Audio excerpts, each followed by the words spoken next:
슬픈 마음이 있는 자, 몸과 영혼 병든 자, 누구든지 부르시오. 예수 이름 부르시오. 그 이름을 믿는 자, 그 이름을 부르는 자, 그가 어떤 사람이든 그는 구원 얻으리.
네, 우리 사랑하는 세울산 교회 성도 여러분, 또 참여하신 우리 구도자, 지인, 가족분들 모두 주의 이름으로 뜨겁게 환영합니다. 예, 저만 환영하면 안 되겠죠. 예, 옆에 행복한 얼굴로 잠시 인사 나누시고 환영해 주시면 좋겠습니다. 반갑습니다. 예. 너무나 반갑고요. 또 하나님께서 저희 모두를 하늘까지 끝까지 인도해 주시기를 간절히 바랍니다. 특별히 오늘 이 시간 또 축하를 해야 될 새 학생입니까? 예, 새 학생 너무나 축하드리고 기억에 남을 영원히 남겨둘 그런 귀한 날인 것 같습니다. 다시 한번 축하드립니다. 귀한 찬양을 또 한 주간 내내 듣게 되어서 참 감사드리고 여러분은 이미 행복한 성도들이다 그런 생각이 듭니다. 백 목사님 행복하십니까? 어디 계십니까? 예, 백 목사님 아주 행복해 보입니다. 항상 봐도 행복해 보이죠? 예, 행복이 전염되는 우리 백 목사님 참 감사드리고 우리 하늘의 큰 은혜와 축복을 다하여 주셔서 목사님을 중심으로 우리 모든 성도들이 하나님께 영광 돌리는 역사가 일어나게 되기를 간절히 바랍니다. 오늘 제목을 조금 수정했습니다. 이 길의 끝까지라고 하는 제목으로 좀 수정하였습니다. 몇 시까지 마쳐야 될까요? 예, 오늘 침례식도 있기 때문에 신경을 써서 하여튼 시간 내에 잘 맞춰지도록 하겠습니다. 사람이 나를 뭐하면? 예, 사랑하면, 사람이 나를 사랑하면. 성경 말씀입니다. 같이 읽겠습니다. 시작. 사람이 나를 사랑하면 내 말을 지키리니 내 아버지께서 저를 사랑하실 것이요 우리가 저에게 와서 거처를 저와 함께 하리라. 사랑하는 것, 또 하나님의 말씀을 지키는 것. 여러분, 무언가를 하기 위해서는 에너지가 필요합니다. 그냥은 되지 않습니다. 무슨 일을 해도 에너지의 양은 다를 뿐이지 항상 에너지, 힘이 필요한 것입니다. 하나님의 말씀, 또 계명을 지키기 위해서도 에너지가 필요합니다. 그런데 세상에는 알려진 강력한 힘들이 있습니다. 뭐가 있습니까? 군대, 강력합니까? 예, 돈 어떻습니까? 1억, 2억 뭐 지어준다 하면 어떨까요? 예, 그 힘도 강력하죠. 권력의 힘, 죽음의 힘, 이 세상에 강력한 힘들이 참 많이 있습니다. 그런데 예수님은 이런 세상의 힘들을 뭐 하셨다고요? 이기셨다 그랬습니다. 내가 세상을 이기었노라. 세상에 있는 많은 힘들이 있지만 그것을 예수 그리스도께서 이겨내셨고 승리하셨습니다. 여러분 예수님처럼 승리하기를 원하십니까? 그런데 우리는 매일 이기는 삶을 살고 있는가? 우리가 가는 이 길에서 혹 넘어지거나 다른 길로 가고 있지는 않은가? 이 시간 다시 한번 우리를 살피는 시간이 되면 좋겠습니다. 우리에게 주어진 이 길, 놀라운 이 행복의 길을 어떻게 끝까지 갈 수 있을 것인가? 우리의 마음속에 매번 던져지는 질문이 아닐 수 없습니다. 성경 말씀 다시 보시면 사람이 누구를? 나를? 누굽니까? 나는 누굽니까? 예수님, 또 하나님이죠. 뭐 하면? 사랑하면 내 말을 지키리니. 이것은 하나의 어떻게 보면 사랑하니까 당연한 결과로 나타나는 것처럼도 보이지만 사랑은 하나님의 말씀을 지킬 수 있도록 하는 원동력이 되기도 합니다. 사랑이 힘인가요? 예, 앞에 뭐라고 했습니까? 사랑은 뭐다? 힘이다. 지적, 도덕적 힘이 이 원칙에 포함되며 그것으로부터 분리될 수 없다. 이 속에 사랑이라고 하는 곳에 지적, 도덕적 힘이 다 포함된다. 두 번째 힘을 얘기합니다. 부의 힘은 타락해 하고 멸망케 하는 경향을 가지고 있으며 무력의 힘은 상하게 하는데 강하다. 순수한 사랑에 의해 이루어지는 것은 무엇이든지 사람이 보기에는 매우 작고 하찮으나 사실은 전적으로 풍부한 열매를 맺는다. 사랑은 뭐다? 힘이다. 예. 다시 한번 봅시다. 군대, 돈, 권력, 죽음. 그러나 이 모든 것 위에 사랑의 힘이 얼마나 더 강한지를 이 시간 함께 나누면 좋겠습니다. 그래서 오늘은 뭐 복잡한 어떤 성경 말씀이나 그런 것보다는 한 이야기를 통해서 앞에 게르하르트 하젤입니다. 이분은 우리 교단이 배출한 세계적인 신학자입니다. 모태 안식일 교인으로 태어났습니다. 그런데 공부를 잘했을까요? 고교 시절 독일 전국 과학 경시대회에서 수석을 차지한 대단한 인재였습니다. 이 하젤 박사는 이제 신학을 공부하고 319편의 신학 논문 14권의 책을 집필한 석학 중에 석학이었습니다. 위대한 신학 사전으로 불리는 구약 신학 사전. 우리 그 신학 공부하시는 분들은 아주 뭐 필수적이죠. 많이 인용을 해야 되고 또 논문을 쓸 때 아주 필요한 것입니다. 그런데 거의 매 권마다 중요한 논문을 기고한 거의 유일한 저자로서 아주 뛰어난 학자입니다. 뭐 또 있습니다. 또 나올까요?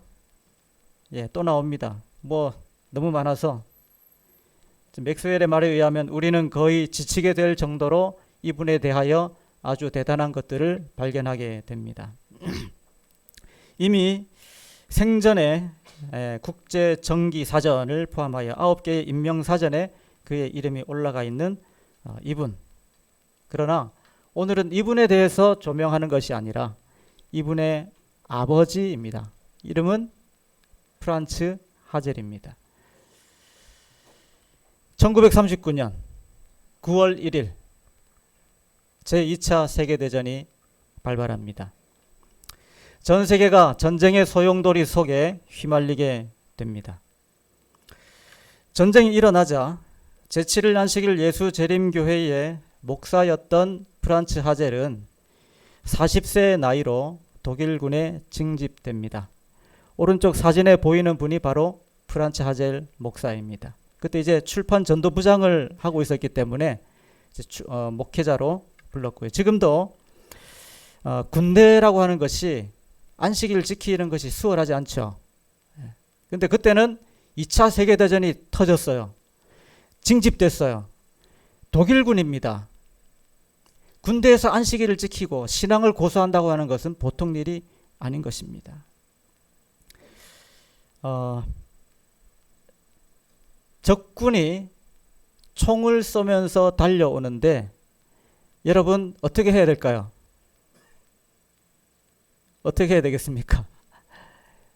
우리 재림교인들은 함부로 사람을 죽일 수 없죠. 그래서 양심적으로 사람을 죽이지 않겠다고 하는 그런 신조를 또 가지고 있습니다. 그래서 실제로 이분이 받은 총을 버립니다. 그리고 나무로 권총을 깎아 만들고 권총집에 이게 딱 넣고는 진짜 권총인 것처럼 그렇게 하고, 만약에 그게 발각되면 어떻게 되는 겁니까? 사형입니다. 만약에 발각되면 사형이에요. 안 쏘면 되는 것 아닙니까? 왜 그렇게까지 해야 됩니까? 혹시라도 급박한 상황에 나도 모르게 총을 꺼내서 쏠 수도 있기 때문에 아예 그런 걸 막기 위해서 그런 선택을 한 거죠. 프란츠 하젤은 무수히 매를 맞았습니다. 그리고 나치의 장교들이 네가 총을 들고 적을 쏘지 않는다면 적군의 총이 너에게 어떻게 하는지를 보여주겠다. 그리고는 사반조로 쥐어주고 최전방 공병부대로 배치시킵니다. 공병부대는 뭐 하는 부대입니까? 뭐 하는 부대죠? 다리를 놓고 뭐 설치를 하고 뭐 해야 되는 전투부대는 아니지만 전투부대 앞에서, 특히 이제 공격할 때는 그렇습니다. 전투부대 앞에서 다리를 놔야 돼요. 건너가려면. 그럼 거기다 이 총알이 막 쏟아지죠. 그런 곳에 세웠습니다. 전투가 시작되면 총을 들고 있는 수많은 독일군 병사들이 주위에서 쓰러져도 그런데 이상하게도 언제나 총알은 그를 피해갔습니다. 우리 성경 말씀입니다. 천인이 내 곁에서 만인이 내 우편에서 엎드러지나 이 재앙이 내게 가까이 못하리로다. 이 말씀을 뜨겁게 체험하는 날마다의 시간이 계속 이어집니다. 그렇게 계속 시간이 이제 가면서 이제는 다른 전투병들까지도 죽지 않으려고 하젤 옆으로 몰려드는 거예요. 예. 저 사람은 죽지 않는다. 세월이 증명하니까. 그래서 하젤 옆으로 자꾸 몰려듭니다. 여러분, 몰려들면 총알이 더 어디로 옵니까? 몰려드는 대로 또 오죠. 큰일 난 거예요. 하지만 후일의 전투가 끝났을 때 그의 공병 부대원 1200명 가운데서 단지 7명이 살아남았고 하젤은 그 병사 가운데 하나가 되었습니다. 1200명 중에 7명입니다. 하젤이 배속된 공병 부대가 러시아의 모스크바 남부 지역에 진을 치고 있던 1943년 어느 날이었습니다. 당시 그 전황을 보여주는 지도입니다. 파란색이 독일군이 점령한 곳이죠. 점령을 했고 유럽 전역을 점령했고 영국은 뭐 끝까지 점령하지 못했습니다. 그런데 러시아까지 들어갔어요. 들어가서 어디까지? 여기 어디입니까? 모스크바입니다. 격전지는 이렇게 빗금으로 되어 있죠. 모스크바 턱 밑까지 독일군이 진격했어요. 조금만 더 가면 모스크바 점령되고 러시아는 독일군의 손 안으로 들어오게 되는 것입니다. 그런데 어느 날 공병부대 사령관이 하젤이 있는 사무실로 들어와서 문을 닫았습니다. 하젤, 너 성경 많이 알고 있지? 이미 이제 뭐 유명하니까, 부대 안에 뭐 다 퍼져 있으니까. 뭐 조금 알고 있습니다. 내일 아침 8시에 내 숙소로 성경책을 가지고 와라. 내가 너한테 물어보고 싶은 것이 몇 가지 있다. 알겠습니다, 부대장님. 그리고는 다음 날이 되었습니다. 다음 날 아침 부대장 방을 찾아갔습니다. 놀랍게도 이제 다른 장교 2명이 함께 그 자리에 있는 거예요. 부대장이 물었습니다. 3, 4대에 걸쳐서 벌을 받는다는 내용이 성경 어디에 있느냐? 혹시 여러분 생각나십니까? 십계명, 십계명에 3, 4대에 걸쳐서 벌을 받는다는 내용. 그거 이제 찾아줘서 읽어줍니다. 그리고 뭐 설명을 좀 이제 해줬어요. 그리고 나는 어린 시절에 불못에 관한 이야기를 들은 적이 있다. 그것은 계시록 20장에 나옵니다. 또 찾아서 읽어줍니다. 쭉 읽어주고 또 설명을 해줬어요. 그래, 정말 너는 성경을 많이 알고 있구나. 그런데 하젤이 번뜩 생각난 것이 있습니다. 부대장님, 제가 알기로는 부대장님이 입대하기 전에 사회에서 역사학자, 역사 교수로 있는 것으로 제가 알고 있습니다. 맞습니까? 맞다 그랬어요. 저는 그런데 성경의 기원전 600년경에 쓰여진 예언이 있는데 역사적인 내용들을 포함하고 있습니다. 근데 저는 늘 언제나 그것이 정말 사실인지 아닌지를 전문가에게 확인하고 싶었습니다. 제가 예언들을 해석해 나갈 때 그 역사적 사실을 확인해 주시겠습니까? 기꺼이 그렇게 하겠다 그랬어요. 그래서 뭐가 시작됩니까? 성경 예언 공부가 시작됩니다. 여러분 아시는 것처럼 다니엘서 2장의 내용입니다. BC 603년 어느 날 느부갓네살 왕이 잠자리에 누워서 이 강대한 나라 바벨론이 앞으로 어떻게 될 것인가 고민하면서 잠이 들었어요. 잠든 중에 너무나 놀랍고 인상적인 꿈을 꾸다가 밤새도록 고민하고 번민하다가 마침내 아침에 일어났는데 기억이 납니까? 안 납니까? 아무리 기억을 하려고 해도 기억이 나지 않습니다.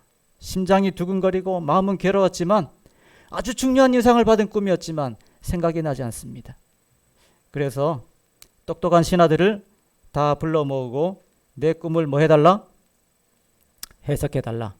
내 꿈을 알려주고 다 그 해석까지 알려달라고 얘기합니다. 근데 신하들이 얘기합니다. 왕이여 만세수를 하옵소서. 왕은 그 꿈을 우리 종들에게 이르시면 우리가 해석해 드리겠습니다.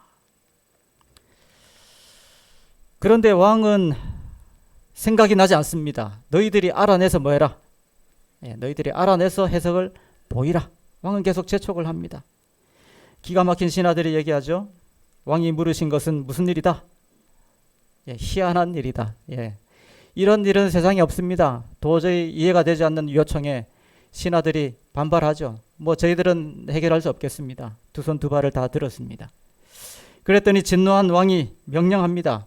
모든 이 지혜자들, 박사들 다 죽이라고 명령합니다. 여러분 너무 이제 좀 무리한 명령이 아닌가 좀 생각될 수도 있겠습니다만, 그러나 그때는 당시 이제 왕에게 조언을 하는 신하들이 하늘을 살피는 점성가들, 또 마술사들, 그런 사람들입니다.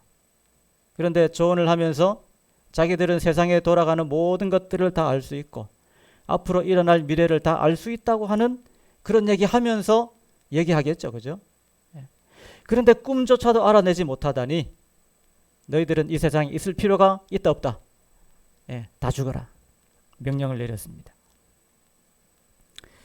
다니엘과 세 친구들도 죽이려고 왔어요. 다니엘과 그 친구들도 그 계급에 속한 자들이었습니다. 물론 그들은 이제 막 박사 계급이 된 햇병아리였죠.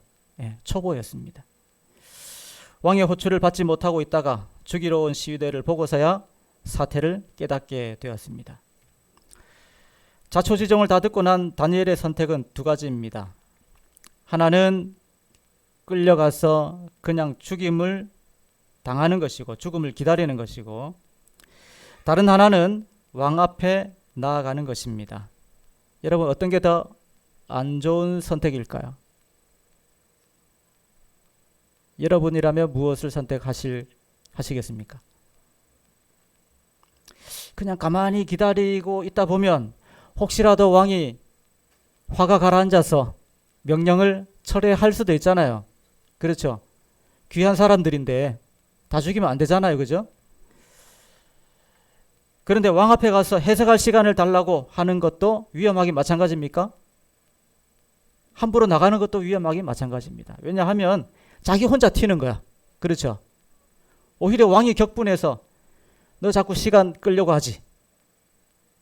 왕이 다 죽이라고 명령한 것도 우리 성경절에 보면 시간을 지연하려고 하는 것이 아니냐 해서 다 죽이라고 한 것입니다. 근데 너 보니까 그렇게 시간 달라고 하는 걸 보니 시간 자꾸 지연하려고 하는구나. 다니엘 혼자 제일 먼저, 아니면 혼자 죽임을 당할 수도 있는 것입니다. 그래서 영감의 글에 보면 왕 앞에 나아가는 것도 목숨을 내걸고 감히 어전에 나아갔다, 그렇게 말씀하고 있습니다. 아무도 하지 못한 이런 위험한 선택을 할 수 있었던 이유는 다니엘의 마음속에 있는 하나님에 대한 확고한 믿음 때문이라고 할 수 있겠습니다. 그분이시라면 이 상황을 해결해 주실 것이다. 바로 그러한 믿음입니다. 다니엘이 들어가서 왕께 구하기를 시간을 주시면 왕에게 그 해석을 알려드리겠습니다. 그리고 그 밤에 우리 마침내 느부갓네살이 꾸었던 똑같은 꿈을 꾸게 됩니다. 왕이여, 왕이 한 큰 신상을 보셨나이다. 그 신상이 왕의 앞에 섰는데 크고 광채가 특심하며 그 모양이 심히 두려우니 그 우상의 머리는 정금이요 가슴과 팔들은 은이요 배와 넓적다리는 노시요 그 종아리는 철이요 그 발은 얼마는 철이요 얼마는 진흙이었나이다. 또 왕이 보신즉 사람의 손으로 하지 아니하고 뜨인 돌이 신상의 철과 진흙의 발을 쳐서 부서뜨리며 때에 철과 진흙과 녹과 은과 금이 다 부서져 여름 타작마당에 겨같이 되어 바람에 불려 간 곳이 없었고 우상을 친 돌은 태산을 이루어 온 세계에 가득하였었나이다. 바로 이 꿈이죠. 예. 앞에 이 참 어설퍼 보이는 이 그림은 뭘까요? 예, 신상이죠. 신상인데 이 그림은 프란츠 하젤이 품속에 늘 가지고 다녔던 다니엘 2장 신상 그림입니다. 오른쪽은 프란츠 하젤이 직접 타이핑한 것입니다. 내용을 요약해서 타이핑을 해놓은 것입니다. 그러니까 하젤은 세상이 뒤집어지는 전쟁 중에도 늘 하나님의 말씀, 예언의 말씀에 기초하여 자신이 살아갈 그 길을 확고하게 설정해 놓았던 것입니다. 그 꿈이 이러한즉 내가 이제 그 해석을 왕 앞에 진술하리이다. 왕은 곧 그 금머리니이다. 우리 잠시 이제 정리를 하면 이렇습니다. 그 우상의 머리는 순금이요 가슴과 팔은 은이요 배와 넓적다리는 노시요 그 종아리는 쇠요 그 발은 얼마는 쇠요 얼마는 진흙이었나이다. 그런데 왕이 보신즉 손대지 아니한 돌이 나와서 신상의 쇠와 진흙의 발을 쳐서 부서뜨리매 그때의 쇠와 진흙과 녹과 은과 금이 다 부서져 여름 타작마당의 겨같이 되어 바람에 불려 간 곳이 없었고 우상을 친 돌은 태산을 이루어 온 세계에 가득하였었나이다. 예. 다니엘이 해석합니다. 왕은 곧 그 금머리니이다. 예, 금머리는 뭔지 아시죠? 예, 금머리. 바벨론입니다. 왕은 곧 금머리라고 얘기했기 때문에 바벨론에 적용됩니다. 바벨론은 20세기가 되기 전까지는 역사에 등장하지 않던 나라였습니다. 성경에만 기록된 나라였어요. 그러다가 1899년부터 18년 동안 콜데바이 이분이 사막을 파헤쳐서 바벨론을 발굴해냅니다. 무려 사막 그 흙들을 22m를 파내려갑니다. 그리고 이제 발굴을 해낸 거예요. 잠시 영상을 보도록 하겠습니다. 예. 바빌론을 가자면 이라크의 수도인 바그다드에서 남쪽으로 약 100km를 더 가야 합니다. 이라크의 젖줄이라 할 수 있는 유프라테스 강가의 한쪽 평원. 이곳에 콜데바이가 최초로 발굴했던 바빌론 유적지가 자리하고 있습니다.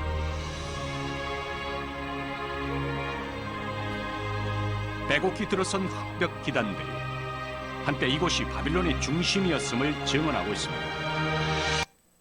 높이 14m. 성벽의 높이가 도시 14m. 외부는 물론 왕궁과 신전이 있는 도시 중심부를 겹겹이 에워쌌습니다. 바빌론은 철옹성의 도시였죠.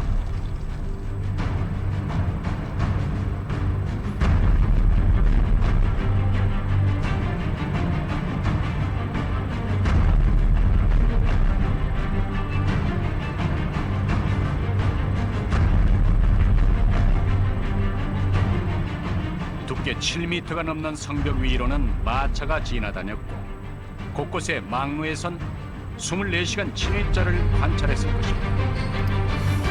네, 바벨론 성의 둘레가 16km입니다.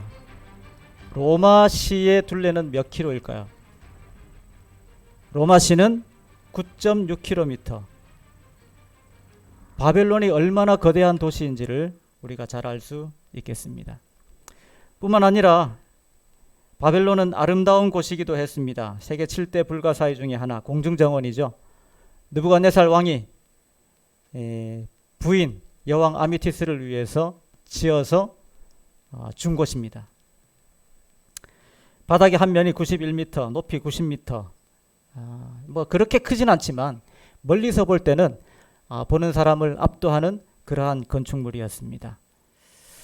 성경은 얘기하기를 바벨론은 여호와의 수중의 금잔이라, 또 이사야는 바벨론을 열국의 영광이라고 얘기합니다. 당신은 곧 금머리입니다 라고 한 것은 이러한 놀라운 문명, 놀라운 수준을 잘 보여주는 것이라 할 수 있겠습니다. 헤로도투스 얘기하기를 많은 금, 또 귀중한 금으로 모든 것이 입혀져 있었다. 그렇게 기록하고 있습니다. 바벨론 궁중에 쓰인 벽돌인데요. 여기에 찍힌 글이죠. 바벨론이여 영원할지어다. 이것은 아마도 느부갓네살의 꿈과 바램이었을 것입니다. 그러나 왕의 후에 왕만 못한 다른 나라가 일어날 것이요 라고 다니엘이 뭐합니까? 해석합니다. 금 다음이 은이다. 왕의 나라는 무너질 것입니다. 영원하지 않을 것이라고 다니엘은 앞에서 분명하게 선언하고 있는 것입니다. 고등학교 때 배웠던 세계사 교과서인데 요즘은 뭐 완전히 달라졌겠습니다만 이 내용에서 확인해 보자면 이렇습니다. 신바빌로니아의 수도 바벨론은 서남아시아의 상업가 뭐 이렇게 되었으나 북방의 신흥 세력 어디에 의해서? 페르시아에 의해서 정복되었다. 그렇게 분명히 얘기하고 있습니다. 그래서 다음 나라 뭡니까? 은입니다. 메데바사, 메디아 페르시아가 되겠죠. BC 539년입니다. 딱 이때에 드디어 메데 페르시아의 시대로 넘어가게 됩니다. 메데 페르시아 은인데요. 은에 대한 그 내용들이 뭐 이렇게 특징적으로 나와 있긴 합니다만 바벨론보다 못하다는데 그냥 방점을 찍으시면 될 것 같습니다. 은이 뭐 가득하고 뭐 그런 것보다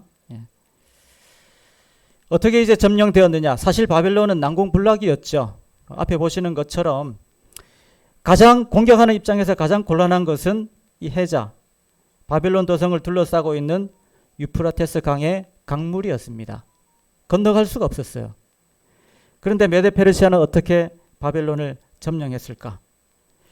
메데 페르시아 연합군을 이끌고 고레스가 포위하고 있었지만 바벨론 도성 안에, 그 위대한 도성 안에 느부갓네살은 평안한 안락한 삶을 계속 누리고 있었습니다.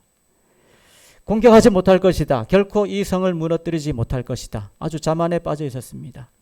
그러나 고레스는 유프라테스 강의 상류 물줄기를 다른 곳으로 돌리면서 도성의 수위를 낮추고 유유히 걸어서 습격합니다. 그래서 그 밤에 방심한 도성은 정복됩니다.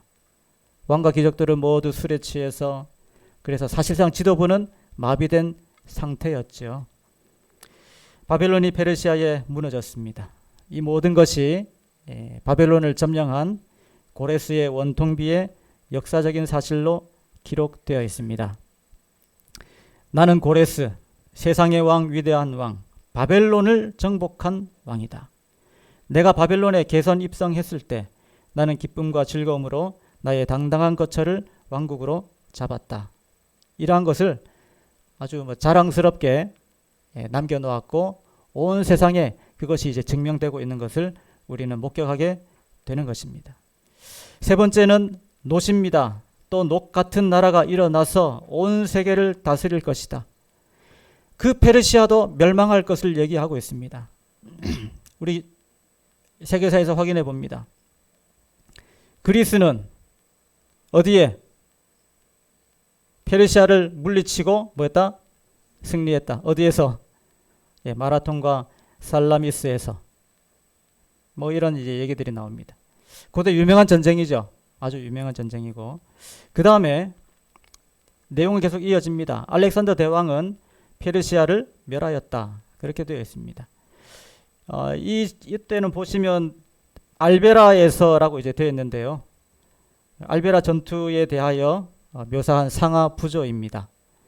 이때는 주전 331년이었지만 그 결과로 주전 330년에 다리우스 3세가 신하에게 암살당하면서 페르시아는 완전히 멸망당하게 됩니다.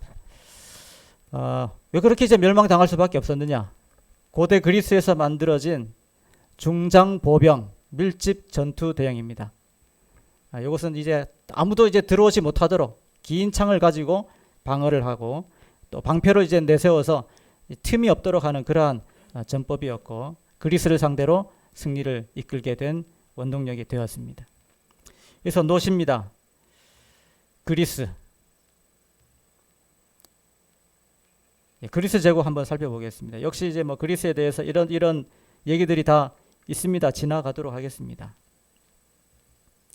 넷째 나라 강하기가 철 같으리니 철은 모든 물건을 부서뜨리고 이기는 것이라. 철이 모든 것을 부수는 것 같이 그 나라가 문 나라를 부서뜨리고 빻을 것이다. 그랬습니다. 과연 그리스도 무너졌느냐? 어디에 의하여 무너졌느냐? 또 세계사에서 확인해 봅시다.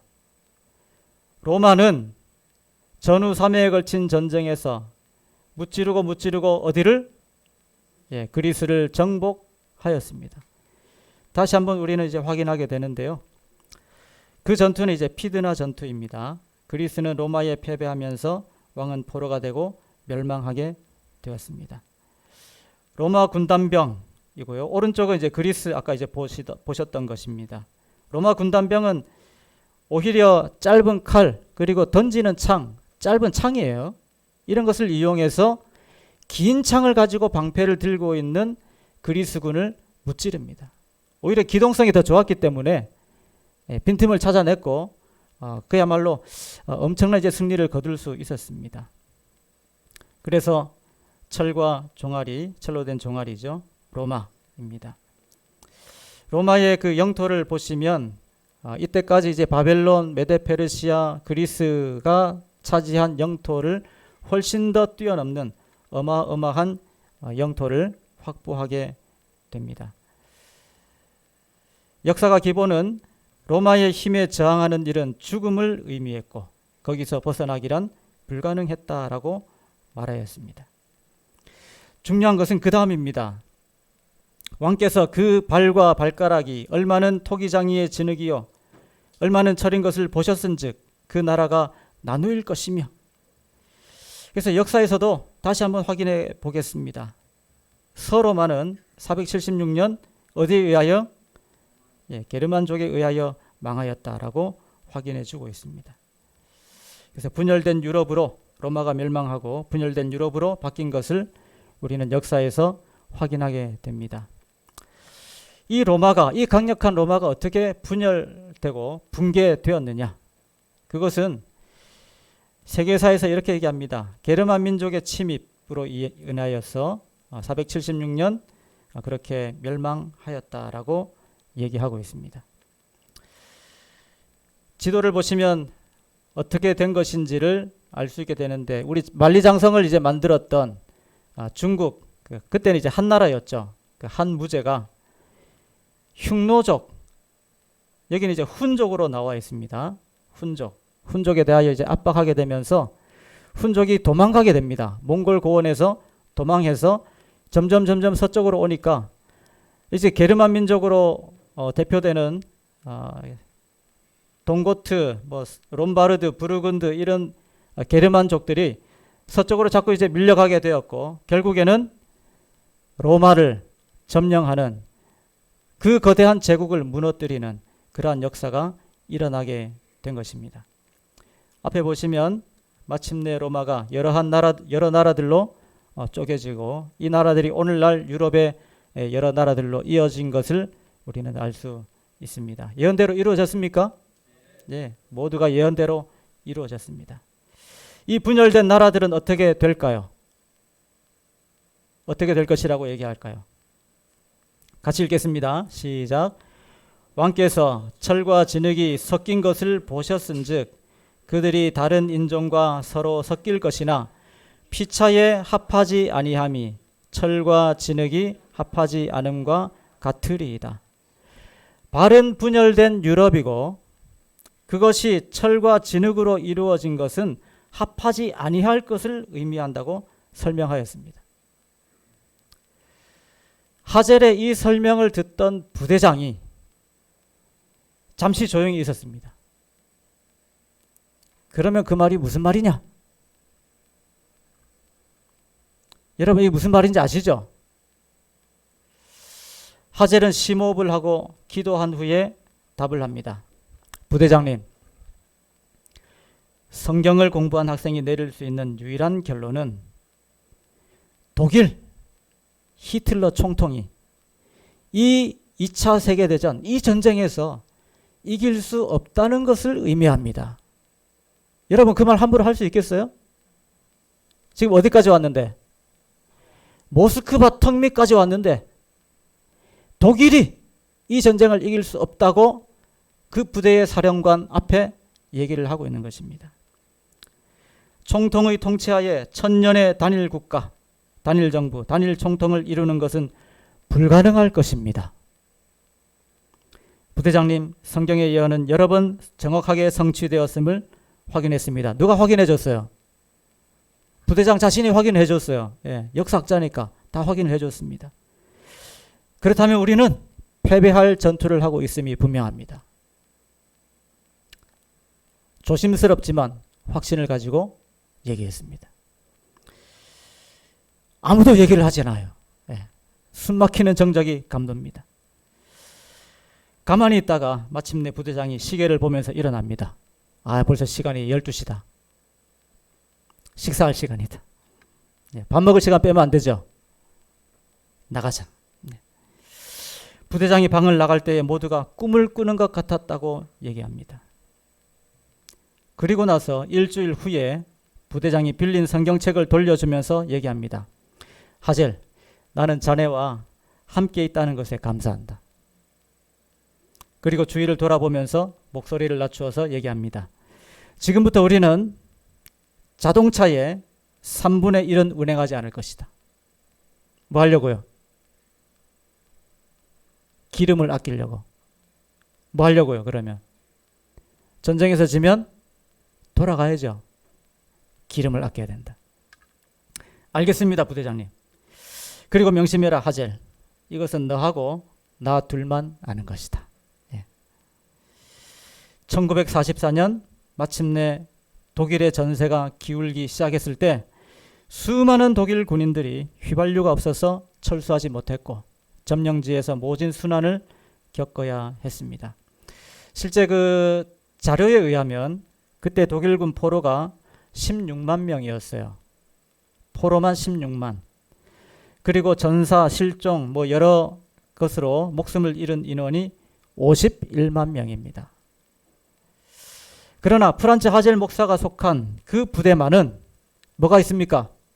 휘발유 많이 비축을 해두었고 가장 멀리 떨어진 러시아에서 독일까지 무사히 귀환할 수가 있었습니다.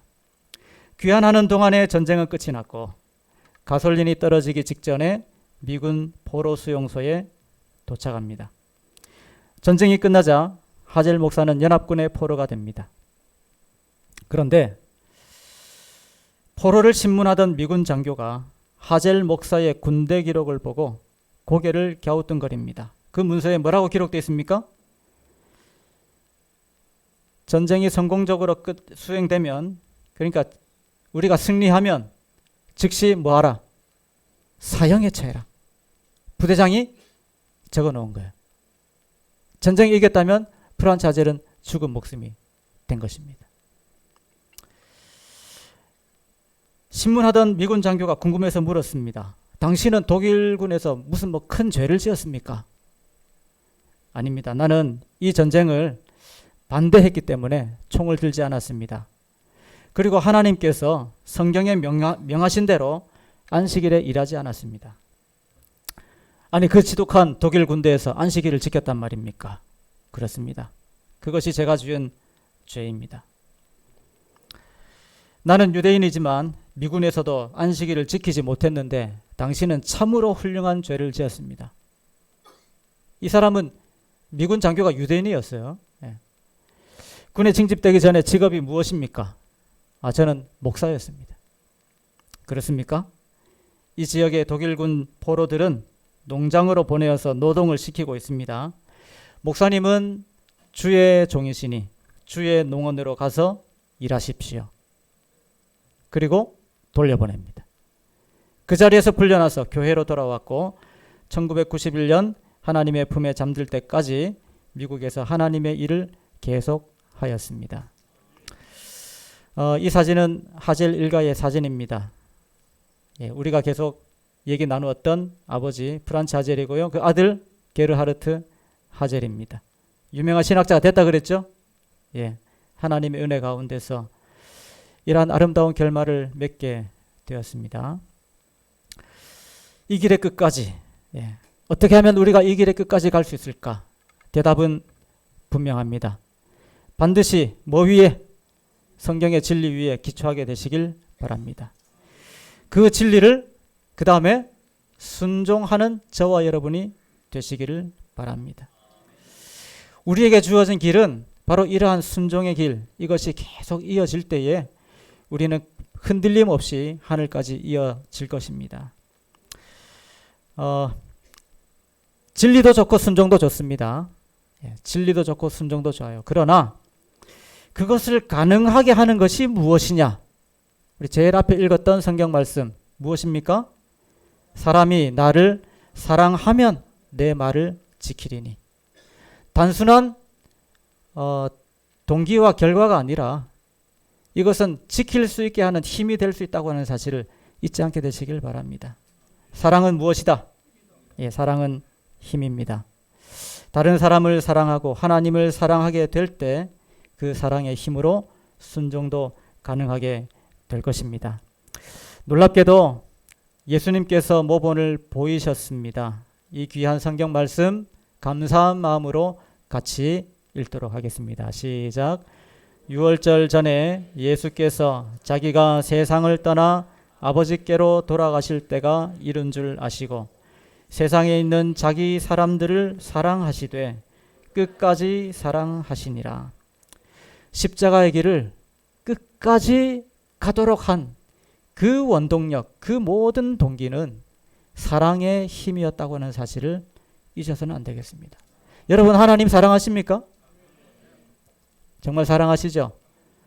우리를 위하여 모든 것을 주신 하나님을 사랑하지 않을 수 없습니다. 그렇다면 우리 예수님처럼 하나님을 끝까지 사랑하게 되시길 바랍니다. 바꾸어 말하면 사랑하니 끝까지 뭐하자? 순종하고 충성하자. 그렇게 말씀드릴 수 있겠습니다. 또 왕이 보신즉 사람의 손으로 하지 아니하고 뜨인 돌이 신상의 철과 진흙의 발을 쳐서 부서뜨리매. 역사는 마지막 하이라이트를 남겨두고 있습니다. 뜨인 돌이 날아와서 신상을 치게 되는 것입니다. 그 뜨인 돌은 무엇을 의미하는가? 그 뜨인 돌은 특히 이제 보니까 아까 이제 사람의 손으로 하지 않았다 그랬죠. 사람에 의해서 세상 역사는 끝나지 않습니다. 하늘에 의해서, 하나님에 의하여서 세상 역사는 끝이 나게 될 것입니다. 그 뜨인 돌은 성경에서 얘기합니다. 사람에게는 버림바가 되었으나 하나님께는 택하심을 입은 보배로운 산돌이신 누구시다? 예수 그리스도이시다. 그래서 그 돌의 나라는 예수 그리스도로 인하여서 세워질 영원한 나라를 의미하고 있습니다. 인간 역사의 끝에 산돌이신 우리 예수님께서 재림하실 것입니다. 그래서 인간 세상은 가루가 되고 새로운 나라, 새로운 역사가 시작될 것입니다. 이제 그때가 얼마 남지 않았음을 우리는 다 확인하였습니다. 이 열왕의 때에 하늘의 하나님이 한 나라를 세우시리니 이것은 영원히 망하지도 아니할 것이요 도리어 이 모든 나라를 쳐서 멸하고 영원히 설 것이라 약속하고 있습니다. 느부갓네살이 이 해석에 압도되어서 절을 합니다. 여러분, 사람이 나를 사랑하면 내 말을 지키리니 하나님을 사랑하고 순종한 결과는 뒤에 말씀이 우리에게 다시 한번 좀 보셔야 되겠습니다. 우리가 저에게 와서 우리는 누굽니까? 예수님과 아버지 하나님이죠. 저에게 와서 거처를 저와 함께 하리라. 결과는 그것입니다. 하나님 나라에서의 영생. 우리 모두 이 나라에 가게 되시길 바랍니다. 흔들림 없이 끝까지 함께하는 저와 여러분 되시길 바라면서 오늘 이 시간 말씀을 줄이도록 하겠습니다.